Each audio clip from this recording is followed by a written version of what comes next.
نحمده ونصلي على رسوله الكريم اما بعد فاعوذ بالله من الشيطان الرجيم بسم الله الرحمن الرحيم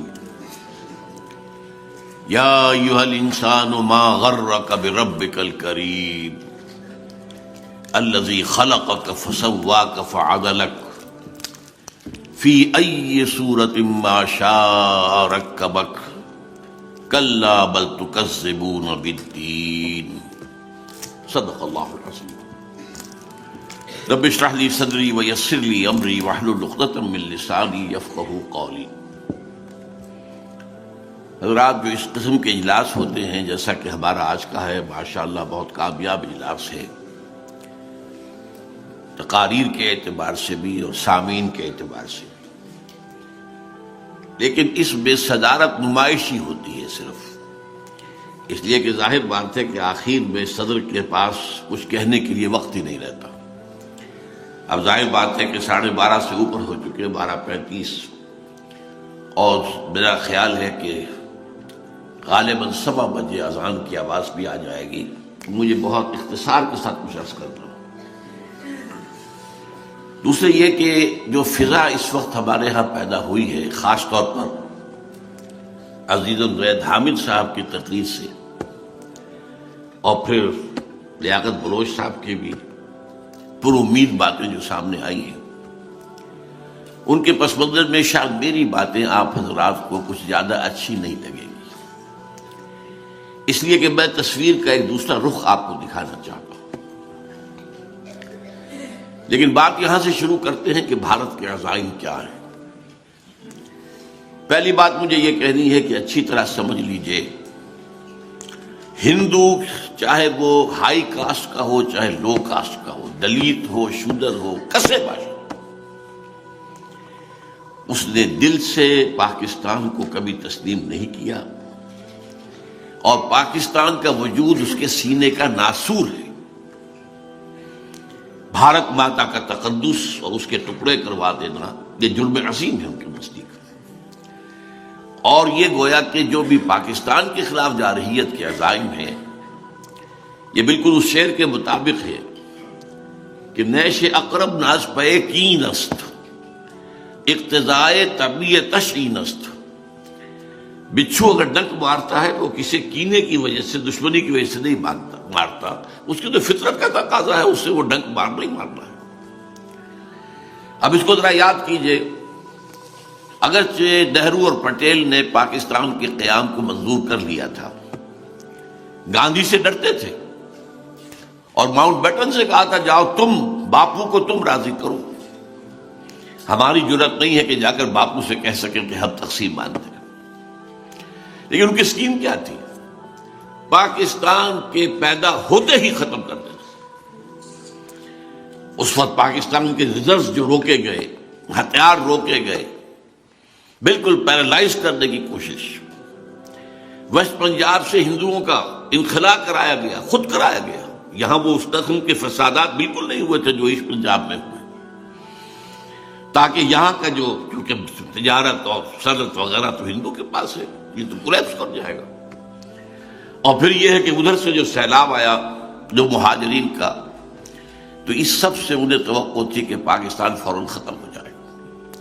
اللہ کا بڑا فضل و کرم ہوا، بڑا فضل و کرم ہوا، بڑا فضل و کرم ہوا۔ اس نے ایسے حالات پیدا کیے، اس نے معجزے سے ہی قائم کیا تھا، اور معجزے کے ساتھ ہی اس وقت بھی ان حالات کے اندر بھی جو نہایت نامساعد تھے، اللہ نے پاکستان کو قائم رکھا۔ لیکن ایک دوسری اسکیم گاندھی کی تھی۔ گاندھی گڑ دے کر مارنا چاہتا تھا۔ آپ کو معلوم ہوگا کہ گاندھی نے پاکستان کے فنڈز اور پاکستان کے حصے کا اسلحہ وہاں سے جاری کروا کر پاکستان پہنچانے کے لیے مرن برت رکھا، اور تب مجبور کیا نہرو اور پٹیل کی حکومت کو کہ وہ اثاثے بھی ادا کرے۔ لیکن یہ سب اس لیے تھا تاکہ مسلمانوں نے پاکستان کے دلوں کے اندر ایک نرم گوشہ اپنے لیے پیدا کر لیا۔ اس کے بعد اگلی اسکیم اس کی کیا تھی؟ واگا سے داخل ہو کر پیدل یاترا کرتا ہوا کراچی جانا تھا، پورے پاکستان کو وہ محبت کا پیغام دے کر، وہ جو وہاں سے محبت کے لیے اپنی دلوں کے اندر پیدا کر لی تھی گنجائش، تو گویا کہ گڑ دے کر مارنے کا پروگرام اس کا تھا۔ یہ بھی اللہ ہی کا فضل ہے کہ گوڈسے کے ہاتھوں اس کی موت واقع ہو گئی، ورنہ یہ ہے کہ بہرحال گاندھی جس قسم کا لیڈر تھا اور اس کے جو بھی اثرات ہو سکتے تھے جو پاکستانیوں پر اس وقت پڑے تھے، تو اس کے اندر اس بات کا امکان تھا۔ بہرحال اس کے بعد جو صورتحال رہی ہے ہمارے ہاں، وہ میں ایک واقعہ آپ کو سناتا ہوں۔ میں 1953 میں اسلامی جوی طلبہ کا ناظم اعلیٰ تھا۔ اس وقت جو ایک تحریک چلی تھی، ختم نبوت تحریک، اور بڑے فسادات پنجاب میں ہوئے تھے۔ اس زمانے میں خواجہ ناظم الدین وزیر اعظم تھے، وہ یہاں آئے تھے دورے پر، تو میں جمعیت کا ایک وفد لے کر ان سے ملا گورنر ہاؤس میں۔ پہلے تو کچھ موجودہ حالات ملکی پر بات ہوئی، پھر میں نے ان سے کہا جناب یہ میڈو کس بلا کا نام ہے؟ یہ جو آپ ڈیفنس پیکٹ کر رہے ہیں، کن چیزوں میں آپ پاکستان کو باندھ کر جانا چاہتے ہیں؟ مجھے اب بھی ان کا چہرہ بھی یاد ہے پوری طرح، اس کی شرافت۔ کہہ رہے دیکھیے یہ آپ لوگوں کی بات نہیں ہے، یہ آپ طالب علم ہے، آپ کا ہی کام نہیں ہے۔ میں ذرا شوخ تھا ابتدا ہی سے، میں نے کہا جناب آپ ہمیں باندھ کر چلتے بنیں گے، ملک تو ہم نے سنبھالنا ہے، تو ہمیں بتائیے۔ اچھا ایک جملے میں اچھا، اور دو جملے میں آپ کو سنا رہا ہوں۔ دیکھیے پنڈت جی تو نہیں چاہتے نا کہ پاکستان رہے، پنڈت جی، پنڈت نہرو، اور دیکھیے ہم اکیلے تو ان کا مقابلہ نہیں کر سکتے نا۔ سورہ کبریٰ سے نتیجہ نکال لیجیے، دو جملوں میں پوری پالیسی تھی اور پوری سادگی سے انہوں نے بیان کر دی۔ وہ ہماری مجبوری تھی کہ ہم امریکہ کی گھڑے کی مچھلی، اور ظاہر بات ہے اس وقت امریکہ کو ضرورت تھی، کنٹینمنٹ آف USSR کی پالیسی تھی۔ وہ سینٹو اور نیٹو اور میڈو تو نہیں بن سکی تھی، سینٹو بنی تھی، پھر وہ بھی رہ گئی تھی، لیکن سیٹو اور نیٹو تو تھی۔ اب ہمارے ساتھ امریکہ کا جو رویہ رہا، امداد بھی دی، مالی امداد بھی دی، اس میں یہ ہے کہ ہم جو ہتھیارات بھی دیے، لیکن ایک بات تو یہ نوٹ کیجئے کہ ایک تو یہ ہندو کے یہاں کے جانے سے جو متروکہ جائیداد یہاں پہ رہی ہے، ہمارے دامن اخلاق کو سب سے پہلے داغدار کرنے والی وہ دولت تھی۔ جھوٹے دعوے، جھوٹے ایفیڈیوٹس، جھوٹے حلفیہ بیان، تو ہمارے کردار کی جو کمر ٹوٹی ہے اس سے، وہ ہمارے حق میں واقعہ یہ ہے کہ ایک بہت بڑا زہر ثابت ہوا، اور اس کے بعد امریکی امداد ہمارے لیے زہر بن گئی، ایک آرٹیفیشل خوشحالی۔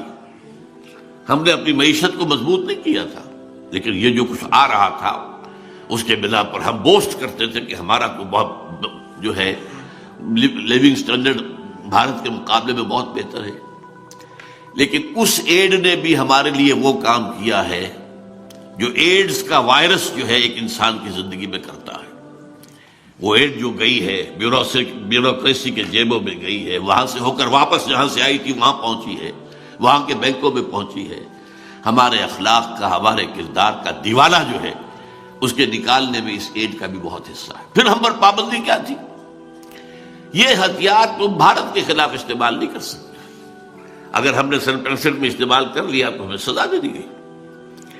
بہرحال یہ عرصہ وہ تھا کہ جو ہم امریکہ کے گھڑے کی مچھلی بن کر ہم نے زندگی گزاری ہے، لیکن ایک پوائنٹ نوٹ کیجئے کہ اس پورے عرصے کے دوران بھی امریکہ بھارت کی پیمپرنگ کرتا رہا ہے، امریکہ کی عنایتیں بھارت کے شامل حال ہیں، حالانکہ وہ رشیا کے ساتھ جا کے اس نے الائنس کیا، لیکن امریکن جو ہے ظاہر بات ہے بہت دور ان کی نگاہیں ہوتی ہیں، مستقبل وہ دیکھ رہے تھے کہ بھارت ایک بڑی طاقت بن کر ابھرے گا، لہذا اس کے ساتھ، حالانکہ 1962 میں جب چائنا کی اور بھارت کی جنگ ہوئی ہے تو ہمارے لیے بہترین موقع تھا، کشمیر اس وقت چند دن کی بات تھی، بھارت کے پاس وہاں پہ ڈیفنس تھا ہی نہیں، امریکہ نے ہمیں روکا اور ہم امریکہ کے تابع رہے۔ بہرحال یہ صورتحال ہے کہ جو ہماری رہی ہے، لیکن اب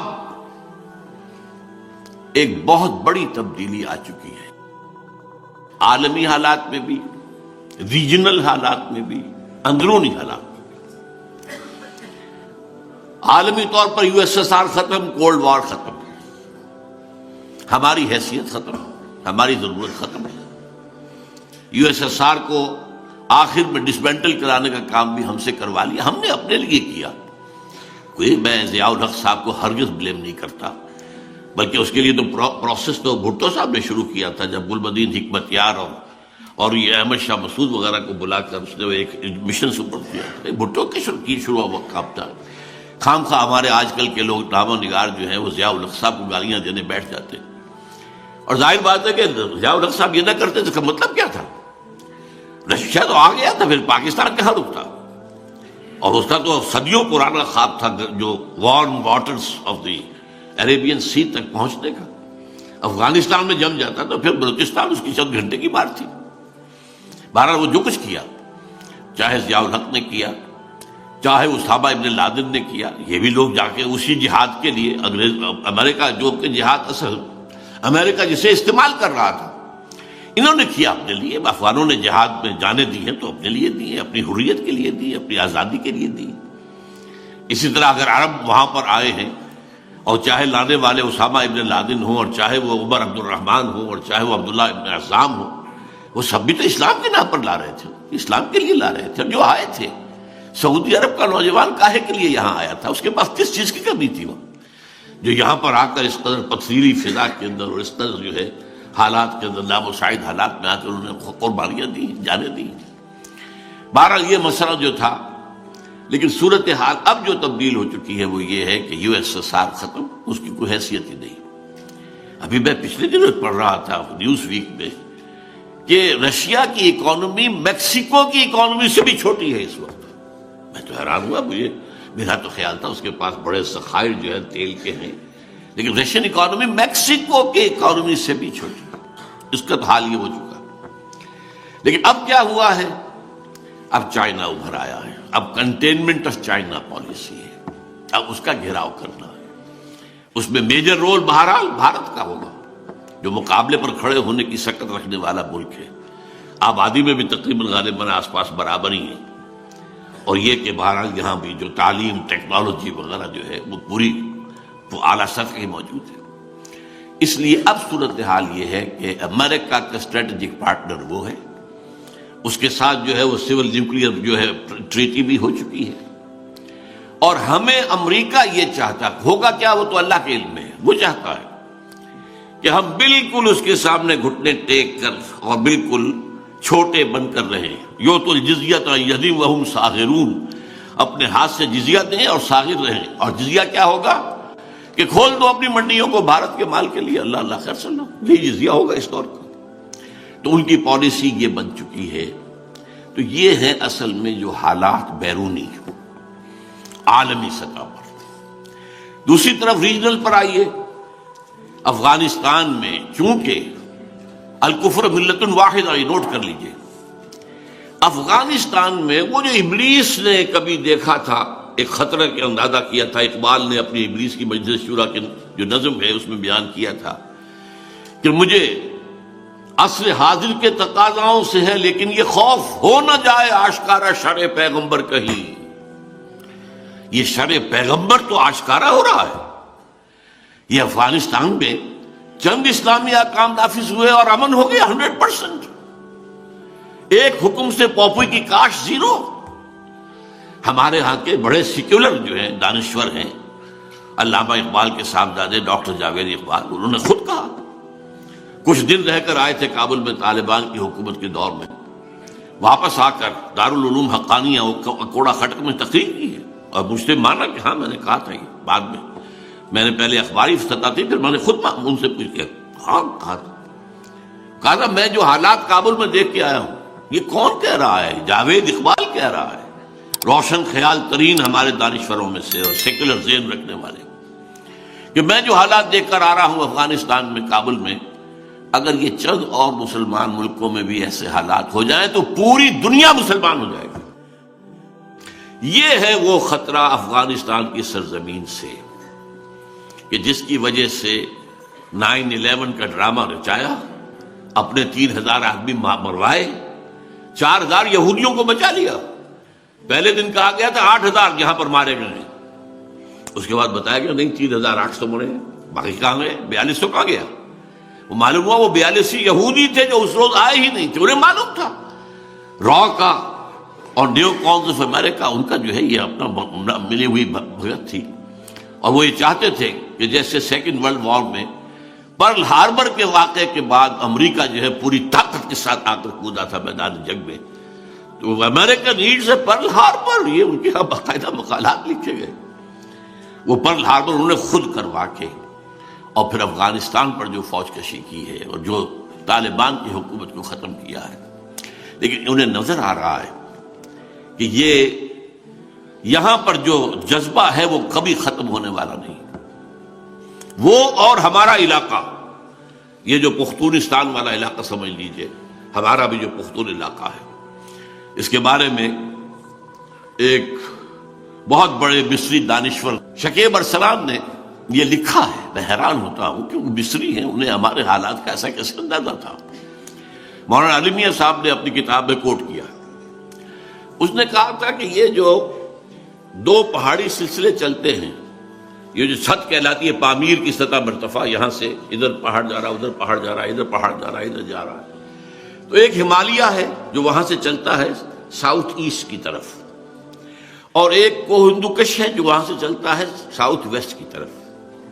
ان دونوں کے درمیان جو ٹرائنگل ہے، یہ ٹرائنگل کا بیس میں بتا رہا ہوں، یہ ان کی کوٹیشن میں نہیں ہے، وہ ہے مالاکنڈ کا پہاڑ، یہ ٹرائنگل بنتی ہے، بیس یہ ہے، ادھر سے ہمالیہ، ادھر سے کوہ ہندوکش۔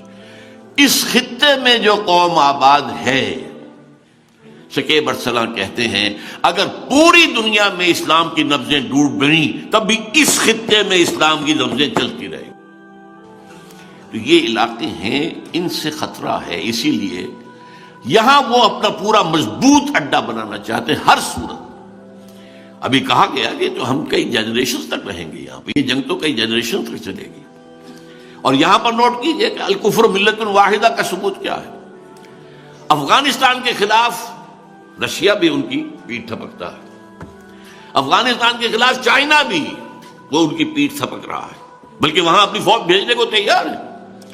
اسے بھی اندیشہ ہے یہ مسلم فنڈامنٹلزم جو ہے اگر افغانستان اور پاکستان کے علاقے سے نکلتا ہے تو سنکیانگ جیسا بڑا میرا صوبہ، بہت بڑا علاقہ، ذرا آپ کو تو نہیں یاد ہوگا اکثر کو، ہم شروع میں جب پڑھا کرتے تھے روسی ترکستان، چینی ترکستان، دو ترکستان تھے یہ روسی ترکستان کے جو ہے سمرقند اور بخارا جیسے شہر، اور یہاں کاشغر، اور اقبال نے کہا ہے ایک ہو مسلم حرم کی پاسبانی کے لیے نیل کے ساحل سے لے کر تا بخاک کاشغر، یہ کاشغر وہاں ہے، اور وہ مسلم تہذیب کا بہت بڑا گہوارہ، انہیں خطرہ ہے۔ تو اس وقت صورتحال یہ ہے کہ الکفر ملت الواحدہ کی حیثیت سے افغانستان کے اندر ہر حالت میں انہیں جو ہے اپنے قدم جمائے رکھنے ہیں، اور اس کے لیے جو بھی کچھ انہیں کرنا پڑا وہ کرنے کو تیار ہوں۔ تیسری ڈائمنشن اور ہے جس کا ذکر کیا تھا عزیز زید حامد صاحب نے، یہ جو یہودیوں کا نقشہ چل رہا ہے 1897 سے شروع ہوا، وہ جو protocols of the elders of the Zion, اور 20 سال کے اندر اندر انہوں نے سلطنت عثمانیہ کی دھجیاں بکھروا کر، اور یہ کہ بالفور ڈیکلریشن 1917 کا حاصل کر لیا برطانیہ کے ذریعے سے، اور پھر 20 سال کے اندر 21 سال میں اسرائیل قائم ہو گیا۔ وہ جو نقشہ ہے یہودیوں کا، وہ عالم پوری اس گروہ کے اوپر اپنی فائنینشل امپائر چاہتے ہیں، لیکن ایک بڑا رقبہ جو ہے عرب ممالک کا، وہاں وہ اپنی واقعتاً ایک اسٹیٹ چاہتے ہیں، پوری دنیا پر حکومت عثمانی میں نہیں، پوری دنیا پر تو یہ ہے کہ وہاں پر لوگ کام کریں، انہیں گوئمز اور جنٹائلز ہیں، بس حیوان بنا دو انہیں، وہ کام کریں اور ان کی کمائی کا جو ہے ملائی اس کی ہم کھینچتے رہیں گے IMF کے ذریعے سے اور ورلڈ بینک کے ذریعے سے، بس یہ وہاں اس کے لیے تو یہی ہے financial empire, not direct occupation. لیکن یہ جو گریٹر اسرائیل ہے، اور پھر جو انہیں اپنا بنانا ہے تھرڈ ٹیمپل، ذرا غور کیجئے، ان کے لیے وہ بالکل ایسے ہی ہے حضرت سلیمان کا بنایا ہوا، ہم اس سے مسجد اقصی کہیں گے، اس سے ہم ٹیمپل تو نہیں کہیں گے، بہرحال ہیکل کا لفظ استعمال ہوتا ہے، جو بنایا تھا تقریباً 1000 BC میں بیفور کرائسٹ، لیکن اس کے بعد 587 میں اسے گرایا نیبوکڈنیزر نے، اس کے بعد پھر دوبارہ بنایا، وہ سیکنڈ ٹیمپل تھا جو 70 عیسوی میں گرایا ٹائٹس رومی نے، اور وہ گرا پڑا ہے، اور ان کے نزدیک اس کی حیثیت وہی ہے جو ہمارے نزدیک کعبے کی ہے۔ اب جب کہ آپ سوچئے کہ 40 برس ہو گئے ہیں کہ اب وہ یروشلم پر پورا قبضہ ان کا ہے 1967 کے بعد سے، اور انہیں ہر حال میں اپنا ٹیمپل بنانا ہے۔ تو آرمیگیڈون کا نام آپ نے سنا ہوگا، بہت بڑی عظیم جنگ جو مڈل ایسٹ میں ہونے والی ہے، جس کی پیشن گوئی بائبل میں بھی ہے، اس کا جو لاسٹ چیپٹر ہے ریویلیشنز آف سینٹ جان، پھر احادیث میں الملحمۃ العظمیٰ الملحمۃ الکبریٰ، بے تحاشا نقصان جو ہے مسلمانوں کا ہونا ہے، اور یہ سارے ممالک مسلمانوں کے ہاتھ سے نکل جائیں گے، احادیث کے اندر صاف صاف۔ یہ عراق ہے اور یہ شام ہے اور یہ فلسطین ہے اور ترکی کا بھی ایک حصہ ہے اور سعودی عرب کا بھی ایک حصہ ہے، جس کو اندر ان کا نقشہ تو مدینے سمیت ہے، انکلوڈ کرتے ہیں مدینے کو، مکے کو نہیں، مکے سے انہیں سروکار نہیں۔ اس کے لیے ایک عظیم جنگ ضروری ہے، اور تھرڈ ٹیمپل بنانے کے لیے مسجد اقصی گرانی ضروری ہے۔ لیکن اس کام میں جیسے کہ زید نے کہا تھا، صحیح کہا تھا، مسجد اقصی جس دن گری طوفان ہوگا پورے عالم اسلام میں، پھر ان حکومتوں کی کوئی حیثیت نہیں ہوگی۔ یہ جیسے وہ پاکٹ یونینز ہوتی ہے، لیبر یونینز، پاکٹ یونینز، یہ ساری حکومتیں کیا ہیں؟ یہ امریکہ کی جیب کی جو ہے حکومتیں ہیں، ان کے پٹھو، ان کے اعلی کار۔ ہماری موجودہ حکومت تو وہیں سے این او سی بھی لے کر آئی ہے، وہیں سے این آر او بھی لے کر آئی ہے، سارا کا سارا معاملہ انہیں کا ہے، اور اکثر جگہ پر سب کے سب پٹھو ہیں اپنے اپنے مفادات کے لیے۔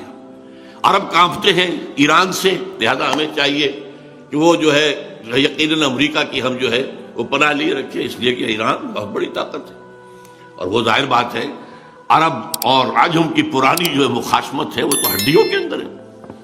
بہرحال یہ ساری صورتحال ایسی ہے کہ وہ تلے ہوئے ہیں اب اس بات پر کہ اپنے اس ایجنڈا، وہ 5 point agenda, Armageddon, creation of greater Israel, demolition of مسجد اقصی، اور وہاں پر تھرڈ ٹیمپل کی تعمیر، اور اس کے بعد تھرون آف ڈیوڈ لا کر وہاں رکھنا، یہ جو ہے 5 آئٹمز ہیں۔ ان کا میں وقت نہیں ہے میرے پاس کہ میں آپ کو بتاؤں تھرون آف ڈیوڈ کہاں سے آ گیا۔ وہ ایک پتھر تھا، میں مختصر عرض کر دوں، جس پر حضرت داؤد کو بٹھا کر تاج پوشی کی گئی تھی، اسی پر حضرت سلیمان کی تاج پوشی ہوئی، پھر وہ رکھ دیا گیا ہیکل سلیمانی میں، اور جو بھی اب ہوتا تھا یہودی بادشاہ اس کی تاج پوشی اسی پر ہوتی تھی۔ سن 70 میں ٹائٹس نے جب گرایا ہے سیکنڈ ٹیمپل تو وہ پتھر لے گیا، روم چلا گیا، روم سے آئرلینڈ گیا، آئرلینڈ سے اسکاٹ لینڈ آیا، اسکاٹ لینڈ سے انگلینڈ آ گیا 14ویں صدی عیسوی میں، اور وہاں پہ انہوں نے اس کو ایک کرسی کے اندر سیٹ کی حیثیت سے لگا کر تھرون بنا لیا، اور یہ ویسٹ منسٹر ایبے کے اندر رکھا ہوا ہے، جو برطانوی پارلیمنٹ کے ساتھ جو چرچ ہے اس کے اندر رکھا ہوا ہے، اور انگلستان کے بادشاہوں اور ملکاؤں کی جو ہے وہ تاج پوشی اسی پر ہوتی ہے۔ تو اس کو لا کر اب رکھنا ہے تھرڈ ٹیمپل میں۔ اس کے بعد یہودی سمجھتے ہمارا مسیح آئے گا، وہ وہاں بیٹھ کر پوری دنیا پر حکومت کرے گا۔ عیسائیوں کا خیال ہے کہ حضرت مسیح کا سیکنڈ کمنگ ہوگی، جو ہم بھی اس کے قائل ہیں، اور وہ وہاں سے حکومت کریں گے۔ بہرحال اس ایجنڈے کا آغاز کرنے سے پہلے یہ تلے ہوئے ہیں۔ صحیح کہا تھا زید صاحب نے کہ انہیں کسی اور سے خطرہ نہیں تھا، کسی عرب ملک سے کوئی خطرہ نہیں تھا۔ بن گورین نے نہ صرف شروع میں کہا ہے، بلکہ بن گورین نے بعد میں 1967 کی جنگ کے اندر جو انہیں عظیم کامیابی حاصل ہوئی تو جشن منایا تھا پیرس میں۔ بن گورین نے وہاں تقریر کرتے ہوئے کہا تھا ہمیں کسی مسلمان، کسی عرب ملک سے کوئی خطرہ نہیں ہے، خطرہ صرف پاکستان سے ہے۔ جبکہ اس وقت تک پاکستان ایٹمک پاور نہیں تھا، لیکن اس وقت جو بہرحال کیونکہ قائد اعظم نے جس طریقے سے کہا تھا اسرائیل کو it's the illegitimate child of the west, اس قدر کھل کر کہنے والا تو شاید پوری دنیا میں اور کوئی بھی نہ ہو۔ اور جس طرح لیاقت علی خان نے ٹھوکر ماری تھی، جو اپنا دورہ تھا ان کا امریکہ کا، اور وہاں جب ان کو جو امریکن جوئش کانگریس نے ریسیپشن دیا اور وہاں کہا کہ آپ اسرائیل کو تسلیم کر لیں، ہم یہ دیں گے، یہ دیں گے، یہ دیں گے، یہ دیں گے، یہ دیں گے، تو اس نے بھی جواب دیا تھا قائد اعظم ہی کی اسی سمجھیے ٹریڈیشن کے مطابق کہ جینٹلمین اور souls are not for sale, اس کی سزا اسے بھگتنی پڑی۔ قرارداد مقاصد پاس کرنا اس کا بہت بڑا جرم تھا، اور اس کے بعد اس طرح یہودیوں کی آفر کو ٹھکرا دینا اس کا بہت بڑا جرم تھا۔ تو قتل انہیں کیوں کرایا گیا؟ قتل انہوں نے کیا ہے، یہ ان کی سازش تھی جس سے کہ قتل کیے گئے۔ بہرحال اب وہ تلے ہوئے ہیں کہ پاکستان کے کم سے کم اینٹوی دار توڑ دیے جائیں، تب وہ 5 نکاتی جو ہے ایجنڈا اس پر شروع کیا جائے، تاکہ ایسا نہ ہو کہ اگر اس سے پہلے ہو جائے طوفان عوامی یہاں آئے اور یہاں یہ حکومت جو ہے ہماری یہ کٹ پتلی حکومت ہے یہ بہ جائے تنکوں کی طرح، اور فنڈامنٹلسٹ کے ہاتھ میں جو ہے وہ طاقت آ جائے، تو یہ نیوز جو ہے پھر وہ ہمارے لیے ظاہر بات ہے کہ بہت بڑا خطرہ ہو۔ یہ صورتحال ہے ہماری خارجی۔ لیکن اب اس کو دیکھیے، میں یہ تصویر کا رخ رکھ رہا ہوں، میں معذرت کے ساتھ، کچھ سچائی آپ کو سننی چاہیے۔ بہت کچھ وہ بھی ہے کہ ہم خود اپنی جو بھی ہمارے ساتھ ہو رہا ہے اس کے ذمہ دار ہیں۔ اے باد صبا ہی ہما آوردہ تست، 1971 میں ہم نے وہ صورتحال وہاں پیدا کی تھی جس سے فائدہ اٹھایا پھر بھارت نے۔ بھارت کا تو نیش اقرب نس پہ کی نست، انہیں تو موقع ملا تھا، سبرامنیم نے اس وقت لکھا تھا this is the chance of the century, انہوں نے یوز کیا، لیکن حالات تو ہم نے پیدا کیے تھے نا۔ وہاں جو کچھ ہوا تھا، وہاں ایک عوامی ہے تحریک اٹھ کر کھڑی ہو گئی تھی، ہمارا جو بھی مارشل لا تھا وہ انہیں قابل قبول نہیں تھا، ہم نے پنجابی فوج کی غلامی کے لیے جو ہے وہ پاکستان میں شامل ہونا پسند نہیں کیا تھا، وہ تو پنجابی فوج کہتے تھے نا۔ اور جو کہا تھا پروفیسر فرید احمد، یعنی ان کا جو ڈھاکہ ایئرپورٹ پر استقبال ہوا تھا کہ اے پنجابیوں کے دلال دفع ہو جاؤ، چلے جاؤ، انہیں اترنے نہیں دیا گیا تھا ڈھاکے کے اندر۔ اب یہ فضا آخر پیدا کی کس نے تھی؟ یہ ہم نے کی تھی نا۔ اسی وجہ سے چائنا کے پاس ہم گئے تھے تو چائنا نے کہا تھا it's your own creation, you have to deal with it, یہ تو آپ لوگوں نے کہ اپنے جو ہیں کرتوت آپ کے ہیں، اب اس کو سنبھالنا آپ ہی کو پڑے گا، وہ اس کو آنے کے لیے تیار نہیں ہوا۔ تو صورتحال یہ ہے کہ ہم اپنے حصے کو دیکھیں کہ جو ہمارا جرم ہے، اور اس میں میں نے آج جو آیت پڑھی ہے وہ یہ ہے کہ اللہ تعالیٰ کی طرف سے معجزے آتے ہیں، آتے رہے ہیں، لیکن اللہ کی شان غفاری اور رحیمی پر دھوکہ نہیں کھانا چاہیے۔ ایک وقت آتا ہے کہ اللہ تعالیٰ رسی کھینچ بھی لیتا ہے، پھر سزا بھی دیتا ہے۔ ان بطش ربک لشدید، تمہارے رب کی جو پکڑ ہے وہ بھی بہت سخت ہوتی ہے۔ ہاں وہ مہلت بھی دیتا ہے، وہ کریم بھی ہے، وہ غفور بھی ہے، وہ ستار بھی ہے، وہ ودود بھی ہے، وہ رؤوف بھی ہے، لیکن شدید العقاب بھی ہے، شدید الانتقام بھی ہے، وہ انتقام بھی لیتا ہے۔ انا من المجرمین منتقمون۔ اب ہمارے ہاں ہوا کیا ہے، ہمارا اصل مرض کیا ہے جس کو سمجھنا چاہیے، خدا کے لیے سمجھیے۔ دیکھیے ہم نے یہ ملک لیا تھا اللہ سے معجزے کے طور پر، اللہ نے ہمیں دیا۔ یہ اب اس کی تفصیل میں نہیں جا سکتا، میری کتاب سن 85 میں نے لکھی تھی استحکام پاکستان، میں نے ثابت کیا 100% معجزہ، کوئی حالات تھے ہی نہیں پاکستان کے بننے کے۔ یہ سمجھا گیا تھا یہ تو بارگیننگ کے لیے مسلم لیگ نے ایسی بات کہہ دی، اور میں کہاں کا سوال پیدا ہوتا ہے وہ ہندوستان کی تقسیم کا۔ لیکن بہرحال اللہ نے دیا ملک، ہم نے دیا تھا کیوں؟ اے اللہ ہمیں ہندو اور انگریز کی غلامی سے نجات دے، ہم تیرے دین کا بول بالا کریں گے۔ What did we do actually؟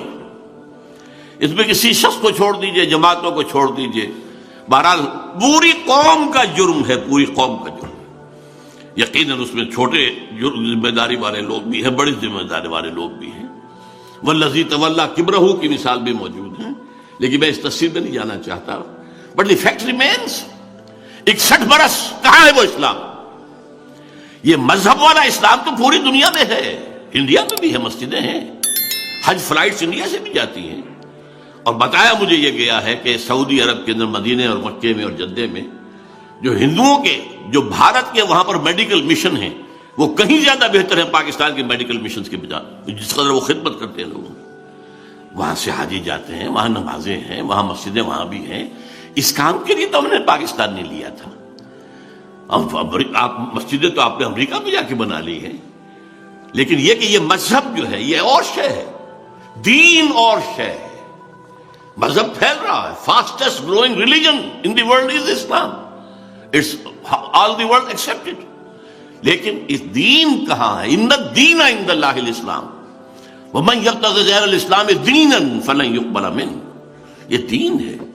اذا جاء نصر اللہ والفتح ورأیت الناس یدخلون فی دین اللہ افواجا، وہ اللہ کا دین، اللہ کا نظام، وہ سیاسی، معاشی، وہ جس کو قائد اعظم اور علامہ اقبال کہتے رہے، اسلام کے اصول حریت و اخوت و مساوات، وہ دین جو کہ امن و امان بھی دے، جو انصاف بھی دے رہا ہو، جہاں یہ ہے ڈسکریمنیشن نہ ہو، جہاں کوئی بھوکا نہ ہو، کوئی شخص نہ ہو۔ حضرت عمر نے تو ایک یہودی کو بھیک مانگتے ہوئے دیکھا تو گورنر کو ڈانٹ پلا دی تھی۔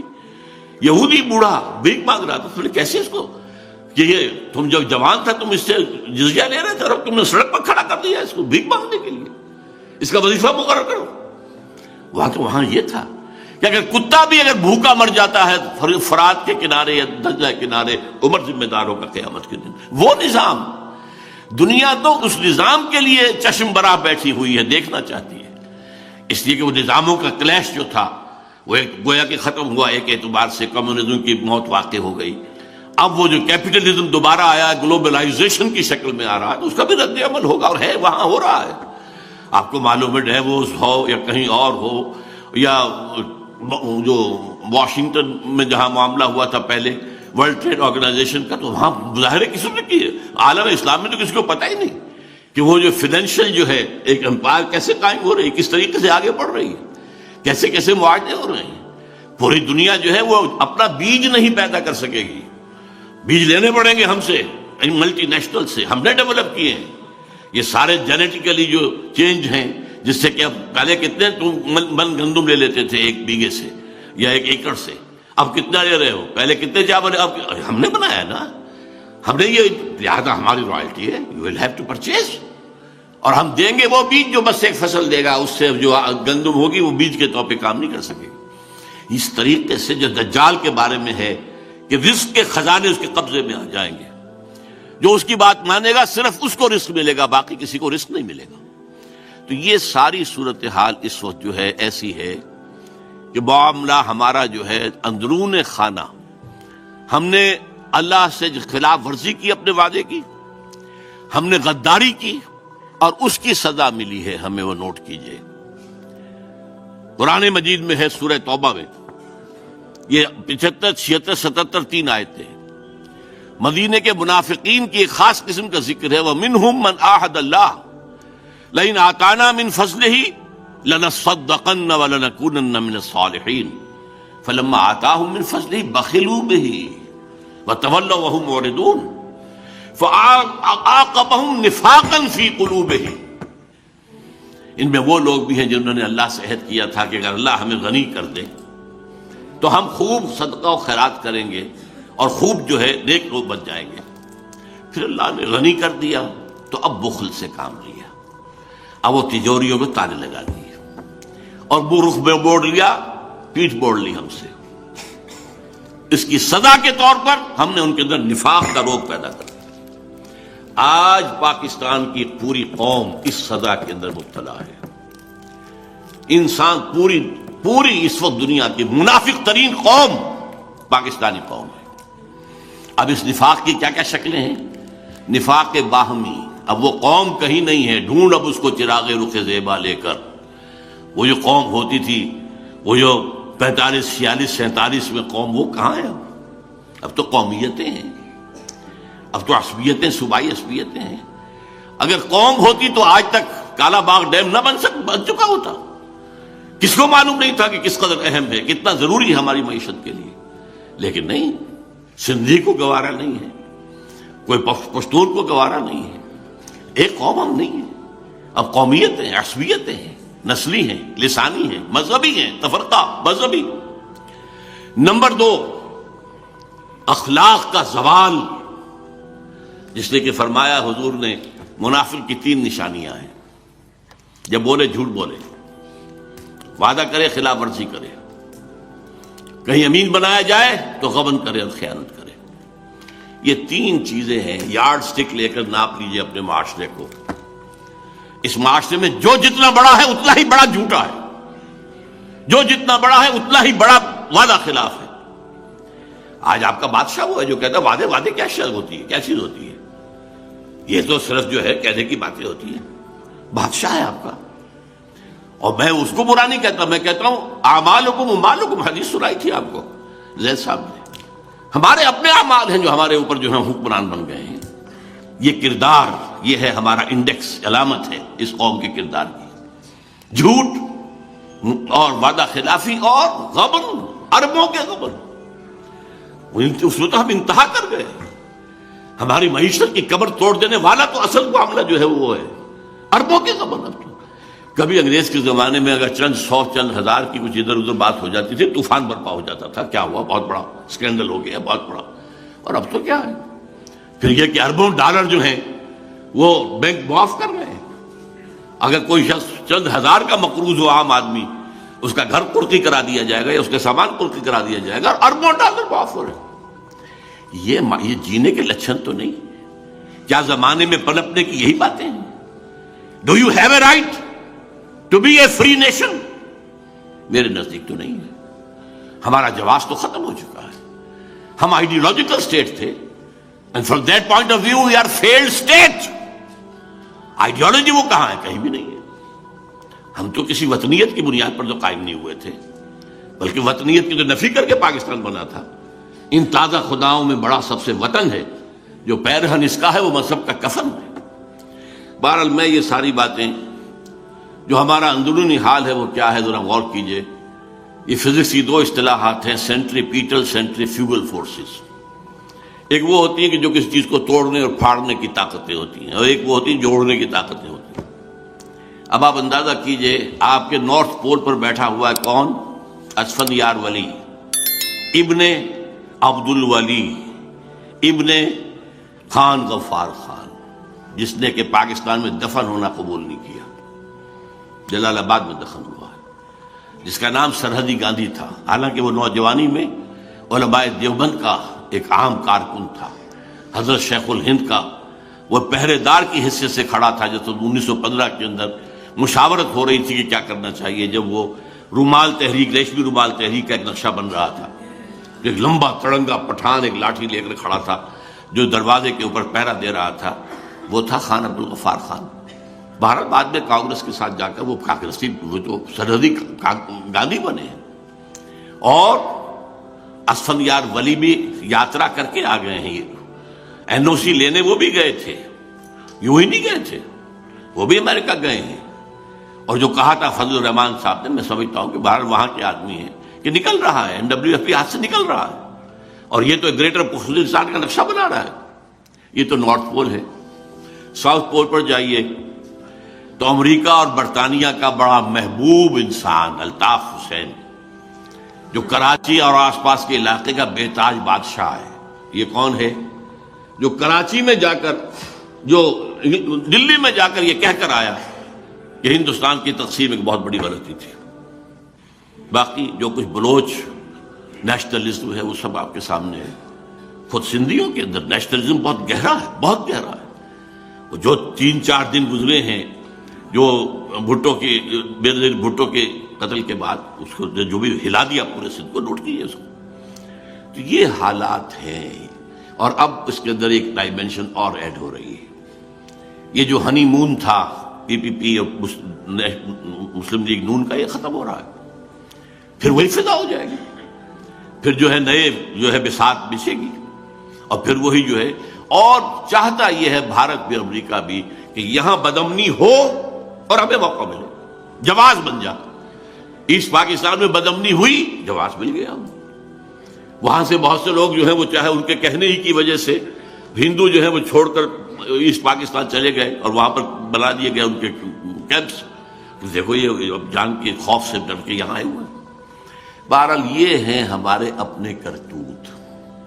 اب اس پس منظر میں ٹھیک ہے وقت فرصت ہے، کہاں کام ابھی باقی ہے. اور یہ جو ہے اے خاص ہے خاصان رسول وقت دعا ہے، امت پہ تیری آ کے جب وقت پڑا ہے. اللہ نے پاکستان کو بہت بچایا، بہت بچایا، بہت بچایا. پاکستان کو بنتے ہی بچایا، جبکہ اس کے خلاف جیسے کہ میں آپ بیان کر چکا ہوں 1965 میں بچایا. اس لاہور کا تو BBC ٹیلی ویژن نے تو دکھا دیا تھا، فال آف لاہور. لاہور فتح ہو چکا ہے بھارتی فوج کے ہاتھوں. جیم خانہ کلب میں شام کو آ کر شراب پینے کی تو ان کا پروگرام بن چکا تھا، اور ہماری سرحد خالی پڑی تھی، نو ڈیفنسز وٹس ایور. لیکن کیا ہے وہ اللہ نے بچایا. سألقی فی قلوب الذین کفروا الرعب، میں کافروں کے دلوں میں رعب ڈال دوں. انہیں ڈر گئے کہ یہ ہمیں گھیراؤ دہشت کیا جا رہا ہے. نو ریزسٹنس، وہ فوج سامنے ہے ہی نہیں، لہٰذا ڈر کے ٹھٹک کر کھڑے رہ گئے اور موقع مل گیا تو اللہ نے بچایا۔ سن 71 میں واقعہ جتنا بڑا حادثہ تھا، میں تو صاف بربلا کہہ رہا ہوں کہ پاکستان بھارت کے لیے ویسٹ پاکستان 6 دن سے زیادہ کی مار نہیں تھا۔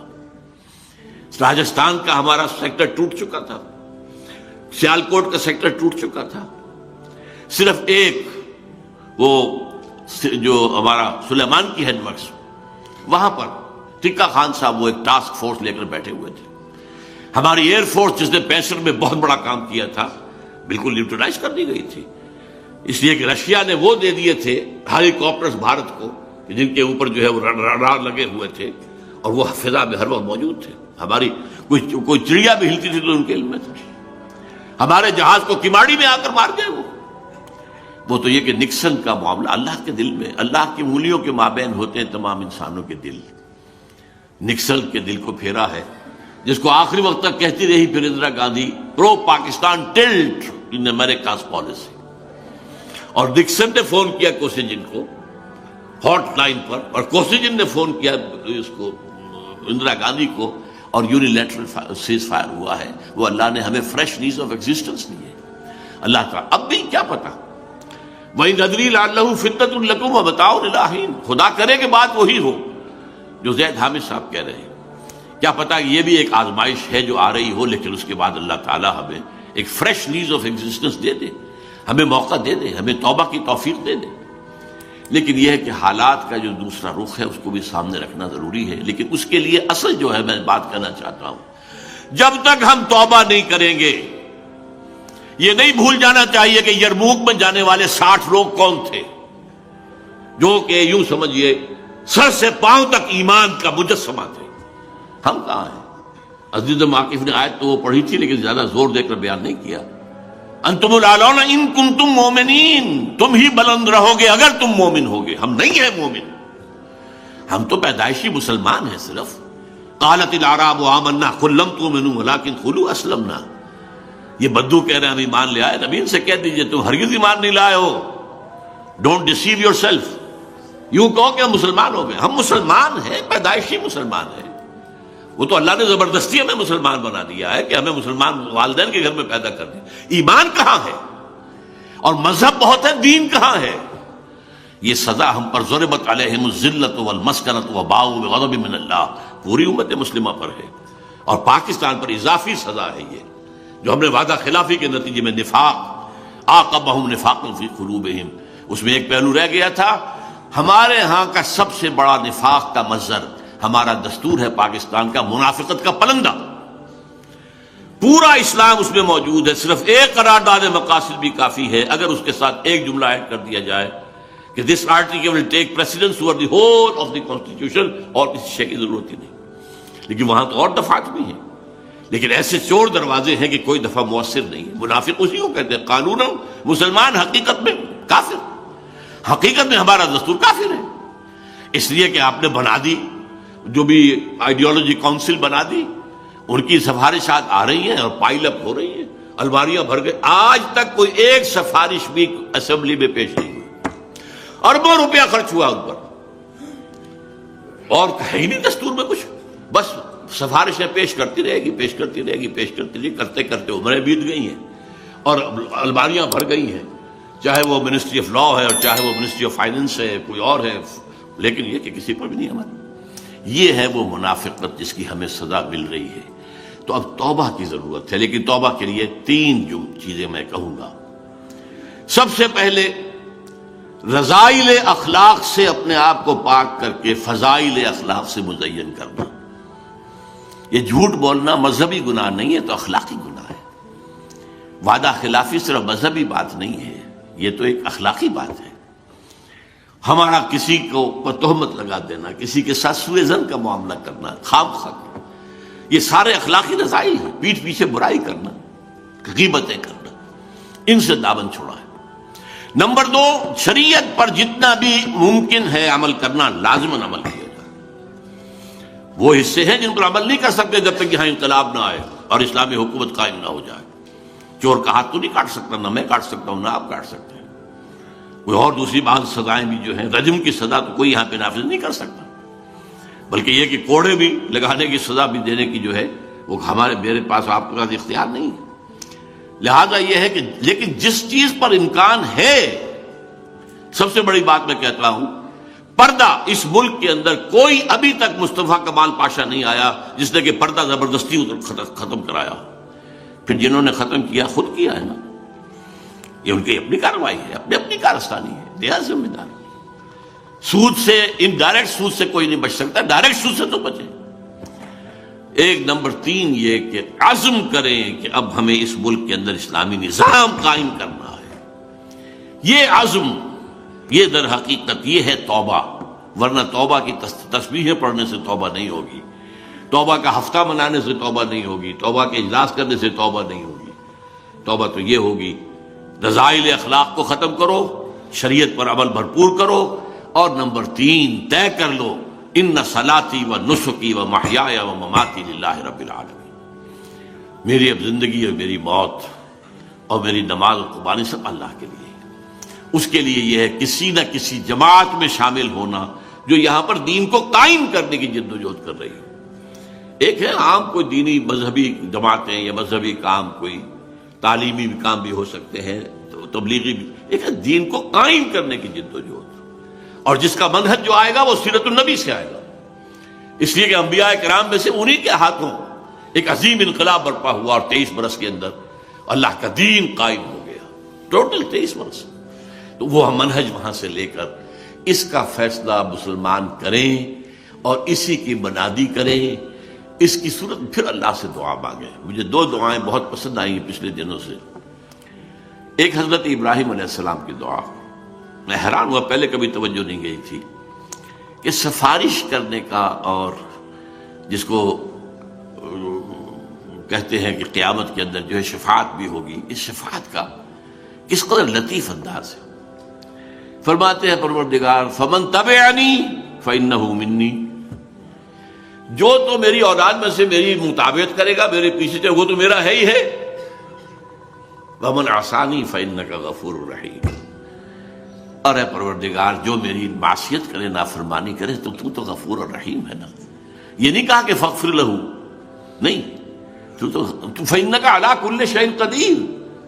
اسی طریقے یہ آیا ہے حضرت عیسیٰ علیہ السلام سے جب پوچھا جائے گا کہ یا عیسیٰ ابن مریم، کیا تم نے کہا تھا اپنے لوگوں سے کہ مجھے اور میری ماں کو بھی خدا بنا لینا؟